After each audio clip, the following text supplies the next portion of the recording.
अस्सलाम वालेकुम नाजरीन। मेरा नाम है डॉक्टर अली रज़ा और आप देख रहे हैं मेरा यूट्यूब चैनल। इस चैनल पे हम बकरी के मसाइल हैं उन पर बात करने की कोशिश करते हैं। वो मसाइल रिप्रोडक्शन के हों या कोई और हेल्थ इशू हो। आज की वीडियो भी हमारी एक अहम मसले की तरफ तवज्जो दिलवाने के लिए है। ये मसला जो है अक्सर फार्मर जो है वो नज़रअंदाज करते हैं या इस बारे में उनको पता नहीं होता। ये मसला है जी कॉपर की डेफिशिएंसी। कॉपर की डेफिशिएंसी क्यों होती है, इसकी अलामात क्या हैं और इसका हम इलाज कैसे कर सकते हैं। इंशाल्लाह इस वीडियो में ये सब चीज़ें मैं आपको बताऊंगा। सबसे पहले ये जान लेना ज़रूरी है कि बकरियों में कॉपर की डेफिशिएंसी क्यों होती है या दूसरे जानवरों में। कुछ ऐसे चारे होते हैं, हमारी ज़मीनें हैं जो उनमें कॉपर की डेफिशिएंसी होती है, तो वहाँ पे जो चारा उगता है उसमें भी ज़ाहिर सी बात है कि उसमें भी कॉपर की डेफिशिएंसी होगी। जब ऐसा चारा हम जानवर को खिलाते हैं तो जानवर में कॉपर की डेफिशिएंसी हो जाती है। दूसरा ये है कि या तो हम चारा कॉपर डेफिशिएंसी वाला यूज़ करें या हम कॉपर जो है वो सप्लीमेंट के तौर पे जानवरों को नहीं देते, जिसकी वजह से जानवर में कॉपर की डेफिशिएंसी हो जाती है। अब इसकी अलामात क्या हैं, अलामात के बारे में आपको बताता हूँ। अब जैसे मैंने आपको बताया कि कॉपर की डेफिशिएंसी होती है तो क्या अलामात उसकी आती हैं। सबसे पहले ये इस बकरी में देखें, इसमें कॉपर डेफिशिएंसी के साइंस हैं। सबसे पहले ये आप देखें कि इसके जो है बाल झड़ना शुरू हो गए हैं काफ़ी ज़्यादा, यहाँ से गर्दन से, फिर उसके अलावा ये मुंह से भी, और यहाँ से इसका जो कोट है, जो स्किन है वो ड्राई होना शुरू हो गया है। ऐसे लग रहा है जैसे बिल्कुल ना बहुत ज़्यादा इसके जो बाल झड़ गए हों। और इस तरह के साइंस हम कैसे पता लगेगा कि ये कॉपर की डेफिशिएंसी है। दूसरी बीमारियां भी होती हैं जिसमें सेलेनियम की डेफिशिएंसी या विटामिन ई की डेफिशिएंसी होती है, तो उसमें भी इस तरह ही जल्द के ऊपर से बाल झड़ना शुरू हो जाते हैं, कोट ड्राई होना शुरू हो जाता है। ये दूसरी कंडीशन है कि जब पेट में कीड़े हों तो तब भी बाल झड़ना शुरू हो जाते हैं, कोट ड्राई होना शुरू हो जाता है। लेकिन कॉपर डेफिशिएंसी की एक जो अलामत होती है जो जिससे हमें पता लग जाता है कि जानवर में कॉपर की डेफिशिएंसी है, वो ये है कि जानवर की जो दुम है उससे भी बाल बहुत ज़्यादा झड़ जाते हैं और ऐसे लगता है जैसे मछली की तरह हो। ये आप देख सकते हैं, इसमें ये साइंस है, जिसको हम फिश टेल कहते हैं। इसमें कॉपर डेफिशिएंसी की ये अलामत है जिससे हमें पता लगता है कि ये विटामिन ई, सेलेनियम या इसके पेट में कीड़े नहीं है।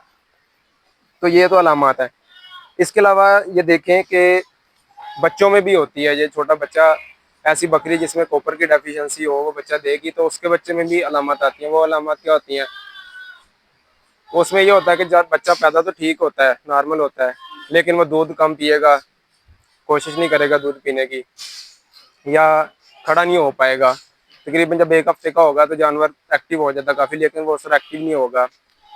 अब इसके पीछे मैकेनिज्म क्या है, जानवर जो कॉपर है वो कुछ जिस्म में ऐसे रिएक्शन होते हैं कि ऐसे मैकेनिज्म होते हैं जिसके लिए वो बड़ा ज़रूरी होता है। जिस तरह के जो आयरन है उसकी जो मेटाबॉलिज्म है, डाइजेशन के लिए, बॉडी में जज़ब होने के लिए कॉपर की बड़ी ज़रूरत होती है। इसके अलावा जो सबसे अहम कॉपर की जो ज़रूरत होती है वो जिस्म में जो नर्वस सिस्टम हम जिसको कहते हैं, दिमाग और स्पाइनल कार्ड जो हराम मगज़ है, उसके बनने में कॉपर का बड़ा रोल होता है। अगर इसकी डेफिशिएंसी होगी तो जानवर में इसकी अलामात आएंगी।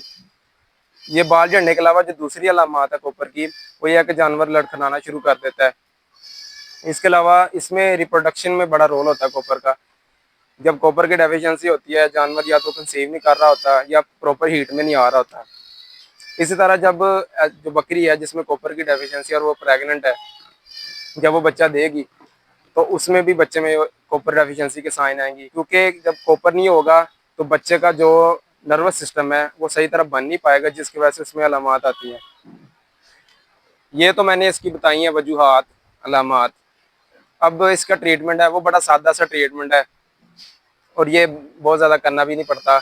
1 या 2 डोजें हमें लगानी पड़ती हैं। या ऐसा होता है कि मिनरल वगैरह में ये कॉपर जो ऐड होता है, तो ऐसे मिनरल हम इस्तेमाल कर सकते हैं, मार्केट से मिल जाते हैं। लेकिन इसका सादा सा हल है कि आप हर 6 महीने बाद या 12 या साल बाद, कोशिश करें कि 6 महीने बाद अपनी बकरियों को, जो बड़ी बकरी है इस तरह की, जिस तरह की मैंने आपको दिखाई भी है, उसको 2 से 4 ग्राम आप कॉपर जो है कैप्सूल फॉर्म में मिलते हैं या दानेदार कैप्सूल, दानेदार फॉर्म में कॉपर मिलता है, वो आप इनको दे सकते हैं 2 से 4 ग्राम बड़ी बकरी को। छोटा बच्चा है जिसमें आप देख रहे हैं कॉपर डेफिशिएंसी है, उसको तकरीबन 1 ग्राम दे दें आप हर 6 महीने बाद।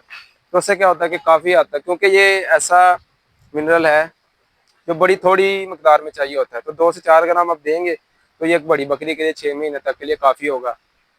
इससे आप देखेंगे कि जानवर को फ़ौरन रिस्पॉन्स आएगा, हफ्ते बाद, 10 दिन बाद।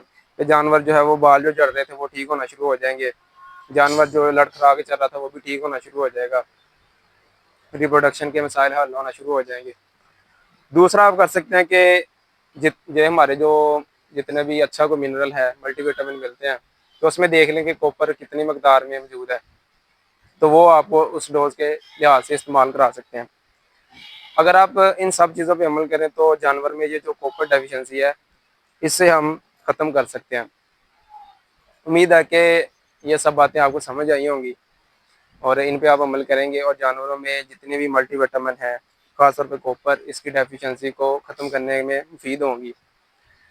इंशाल्लाह मिलेंगे अगली वीडियो में। आज तक के लिए इतना ही। अल्लाह हाफिज़।